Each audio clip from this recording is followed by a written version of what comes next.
All right. I am wrapping up. If you have, if you want to know more, the Cursive First method, the program, let me just show you. You get the teacher manual, and you get the set of cards. They come on 4 to a sheet. You need to cut them up. I highly recommend that you laminate them. This is actually one of the instruction cards that comes with the set. You can see the clock face is different depending on what letter you're teaching. So you can actually teach on this. You will use a wet erase. I showed you that before.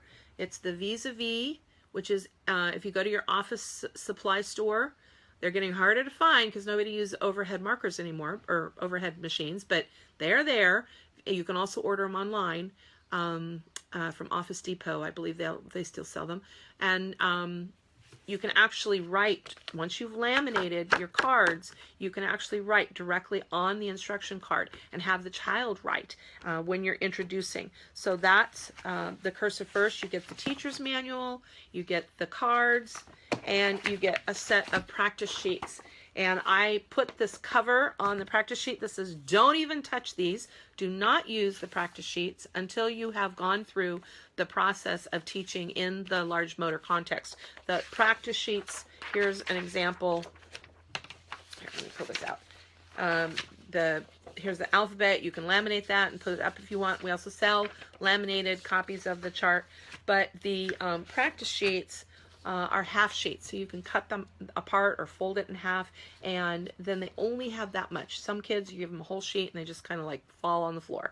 They're like, oh, that's just way too much. But you're only going to do half a sheet, and you may only do 1 or 2 lines a day, and then pull that sheet out the next day and have them practice that again. So remember, they're reviewing what they have previously learned. So that's the Cursive First package. And if you don't have the Cursive First package and you're interested in using this method, I highly recommend that you also have the Phonogram cards. Whoops, there we go. And I don't have a packet of those. You need to have the Phonogram cards. If you go to my website, go look at that. It'll talk all about this method. It'll talk about the package. And we recommend, if you don't already have Spell to Write and Read, you need to have the Phonogram cards, because as you see, this is what comes with Cursive First. You also need these. So if you don't have Spell to Write and Read, you at least need to get the Phonogram cards so that you can be teaching them together.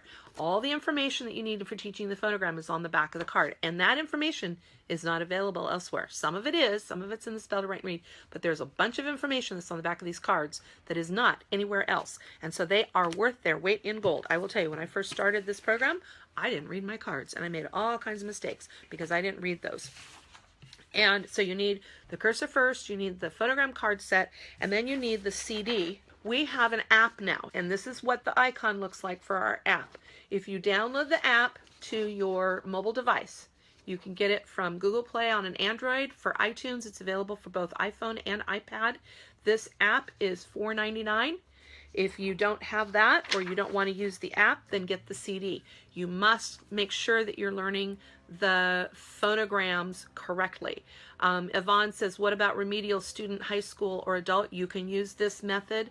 What I would recommend is if you're going to use the practice sheets, reduce them down so that they're more, when you make copies, because these are masters, you can use these masters for making copies for as many students as you want. But when you make the copies, shrink it down so it'll only be about, maybe that much of the page. That's what I did when my kids got older, and I wanted the lines to be more appropriate for, say, college ruled or just wide ruled notebook paper. Or just write a sample at the beginning of each line on a piece of regular paper and use this as your master for how to teach it. You can absolutely use this for teaching remedial students. Teachers of dyslexic and dysgraphic students have discovered the benefit of teaching cursive. And so you have a child who's dyslexic and struggling, and they are finding if they teach the child how to write in cursive, because kids these days, just don't even get me started on the methods that are being used today, and the whole getting rid of cursive in the schools. Unfortunately, our nation is going in many bad directions right now, and that's one of them. So yes, you can absolutely use this to remediate. I will tell you that the transition process going from manuscript to cursive is more difficult than if you start from the very beginning, because the motor patterns have already been established. And so and that's just one of the reasons why we talk about starting. The goal is that they would write in cursive, then that's where you start. You don't want to teach one method of motor patterns and then switch it on them. Okay?